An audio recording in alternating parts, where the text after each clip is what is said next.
The growl of diesel engines rumbling down my street at 7 o'clock a.m. wasn't anything unusual for our coastal neighborhood. What was unusual, though, was seeing two enormous tow trucks crawling straight into my driveway, their operators already unloading chains, hooks, and wheel lifts like they were preparing for a battlefield extraction. I set my coffee down on the porch rail, adjusted the sweatshirt that read Coast Guard Veteran, and walked outside to find three men circling my covered patrol vessel like scavengers eyeing a fresh carcass. "Morning, gentlemen," I said, keeping my tone steady even though irritation was already tightening in my chest. "Mind telling me why you're on my property?" The lead driver, a burly guy whose coveralls looked permanently dyed with engine grease, didn't even bother granting me a full glance. "Got orders from the HOA to remove this abandoned boat," he said flatly. "Paperwork says it's been sitting here more than 30 days without movement."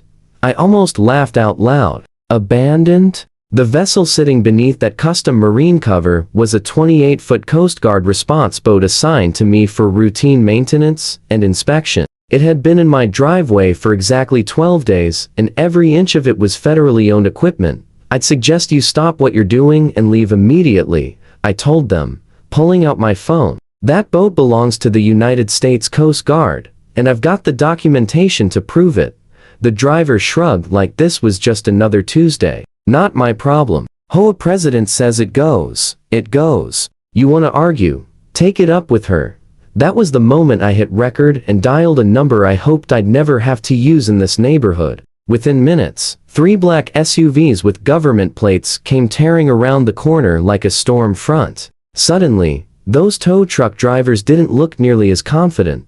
"My name is Jake Sullivan, and I've served in the Coast Guard for 15 years. 6 months ago, I moved into this quiet community in Pelican Bay, drawn by the water access and the promise of a peaceful residential area. What I hadn't realized was that 3 months before I arrived, the neighborhood had elected a new HOA president named Karen Bellwether, a woman who apparently believed her position was a divine mandate to micromanage every driveway, lawn, and mailbox within a 5-block radius. The trouble started the moment I brought the patrol boat home. As part of my duties overseeing fleet maintenance for the district, I occasionally needed to store vessels at authorized locations for inspections or minor repairs. My property had been vetted and approved by the Coast Guard, complete with security standards and federal permission. I even went the extra mile introducing myself to the neighbors, explaining why the vessel would be there, and assuring everyone it was temporary.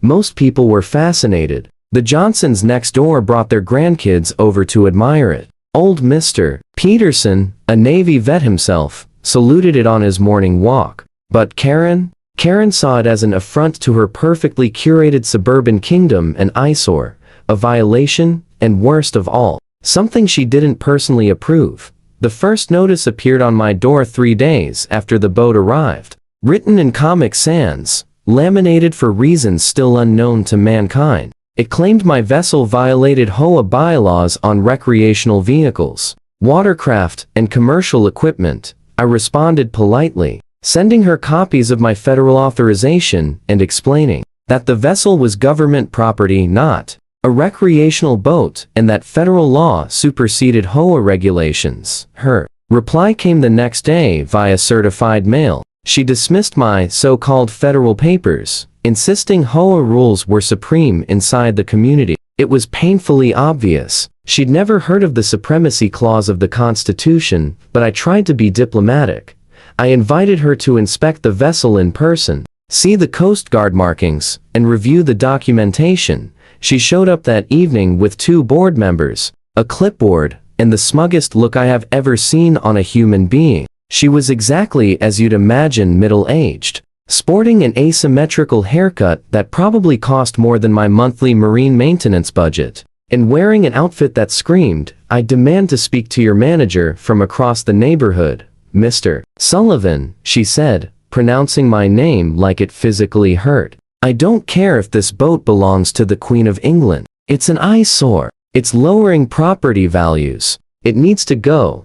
I walked her around the vessel, pointing out the Coast Guard insignia, federal property placards, and registration numbers. I showed her the maintenance log, the security requirements, and even a letter from my commanding officer approving temporary storage. She took photos of everything but not to understand any of it. No, she was building what she probably thought was an ironclad case. "This is clearly a commercial vehicle," she announced, ignoring the massive US Coast Guard lettering on the hull. "And that tarp, not an HOA approved color. It needs to be navy blue or forest green, not gray.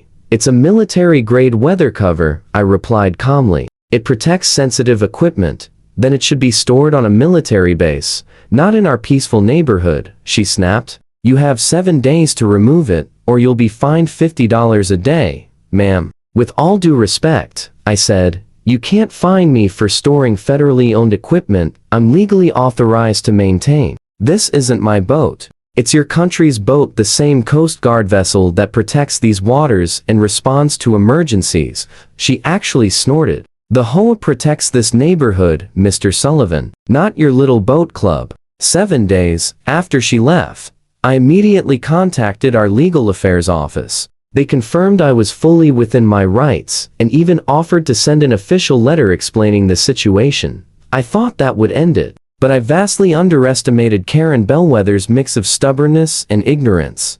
The fines began exactly 7 days later, 50 a day, right on schedule. Then she got creative. I suddenly violated noise ordinances, despite the boat not having made a single sound. My driveway supposedly exceeded the maximum coverage allowed for recreational vehicles, never mind that this wasn't one. She even claimed the height of the boat's cover violated airspace restrictions, which I'm fairly certain she invented that same morning. By the end of week 2, she claimed I owed over $2,000 in HOA fines. She mailed copies to every resident, trying to stir the neighborhood against me. She posted pictures on the community Facebook page with captions like, "Is this the neighborhood we want?" and "Commercial vehicles destroy property values." Most neighbors weren't buying it. Several neighbors even volunteered to speak on my behalf at the next HOA meeting. But Karen had already stacked the board with loyalists, and she ran every agenda like a dictator at a microphone. She scheduled a special session solely to address the boat problem, as she dramatically labeled it. I showed up that night with a folder full of documentation and a Coast Guard legal representative who'd driven down specifically to deal with this escalating circus. Lieutenant Commander Patricia Wells was a no-nonsense officer who had handled civilian interference cases before. During the public comment period, she stood, straightened her uniform, and delivered the facts with the kind of authority that could stop a moving freight train. "Ladies and gentlemen," she began, her voice carrying the weight of federal law, "Petty Officer Sullivan is conducting authorized maintenance on a Coast Guard vessel. This is not an HOA preference issue. Interfering with him or the vessel may constitute a federal offense. I strongly advise you to rescind all fines and cease further harassment immediately." Karen's face darkened into a shade of purple didn't know humans could achieve. "This is a closed community matter," she sputtered. "You have no authority here, ma'am," Wells replied coolly. "I have the full authority of the United States government. Your HOA rules do not and cannot supersede federal law. If you continue on this path, you'll learn exactly how far that authority reaches." Chaos erupted. Karen's supporters yelled about community standards. A few brave residents tried to point out the obvious legal danger, but Karen shut them down with procedural nonsense and threats of fines for disruptive behavior. In the end, she rammed through a resolution declaring the boat a nuisance and authorizing its removal by any means necessary. When I objected, she actually smiled.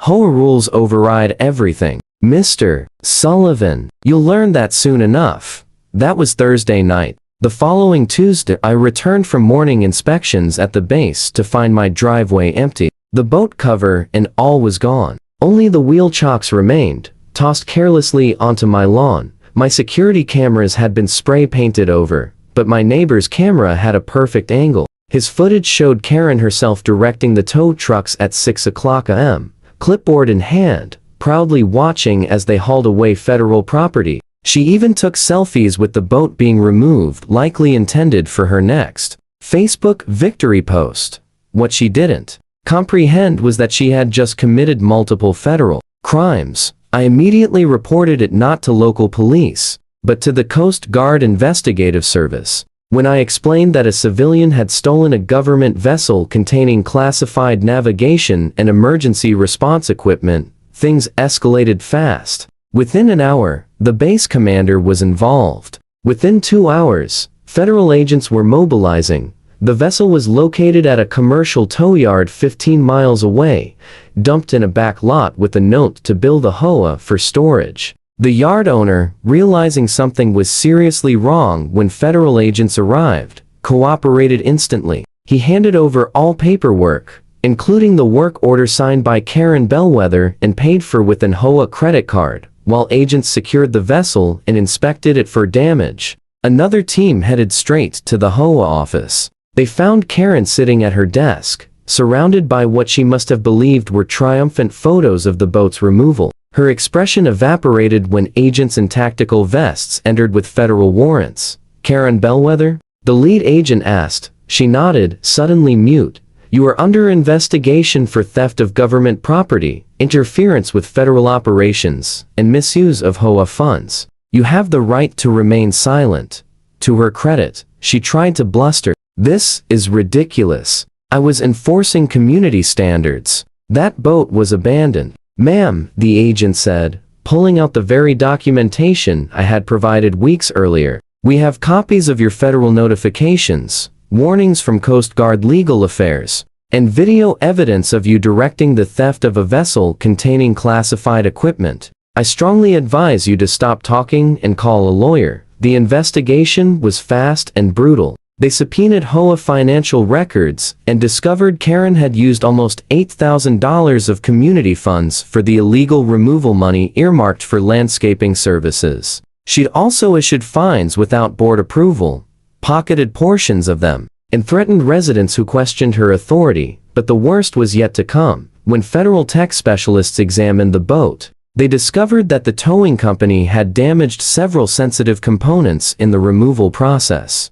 including encrypted communication modules and navigation systems. What might have been a simple theft now included destruction of government property and potential breaches of classified equipment security. The base commander was furious, and the U.S. Attorney's Office was eager to prosecute. The HOA board called an emergency meeting that night, this time without Karen, who was busy attempting to post bail. The remaining board members were in full panic mode, scrambling to distance themselves from her. They unanimously voted to revoke all fines against me, issue a formal apology, and cooperate completely with federal authorities. Several members resigned on the spot, wanting no connection to the disaster. Others admitted Karen had bullied them into supporting her vendetta, but had been too afraid to speak out earlier. The community Facebook page exploded with residents sharing their own stories of Karen's intimidation and abuse of power.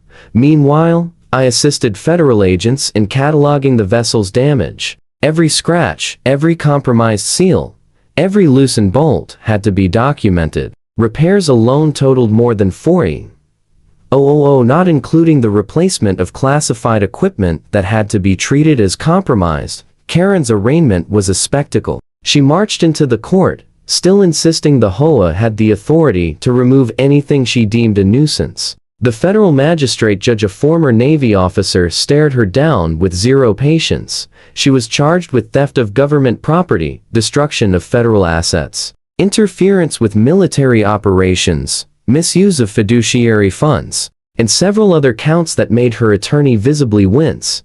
The Coast Guard issued a public statement thanking me for my service and warning civilians about interfering with military property. Local news ran the story, and Karen quickly became the poster child for out-of-control HOA presidents. Her real estate business, which I hadn't even known she ran, started losing clients by the day. Her trial was scheduled for 6 months later, but the evidence was bulletproof. Her own photos and videos showed her directing the theft. The financial trail was airtight. Numerous witnesses testified to her harassment and threats. Eventually, her lawyer convinced her to accept a plea deal: 18 months in federal prison, $30,000 in restitution, and 5 years of probation, during which she was barred from serving on any HOA board. When the judge read the sentence, Karen actually fainted. Court officers helped her into a chair as she mumbled in disbelief, claiming she was only trying to protect the neighborhood. Insisting HOA rules were supposed to safeguard property values,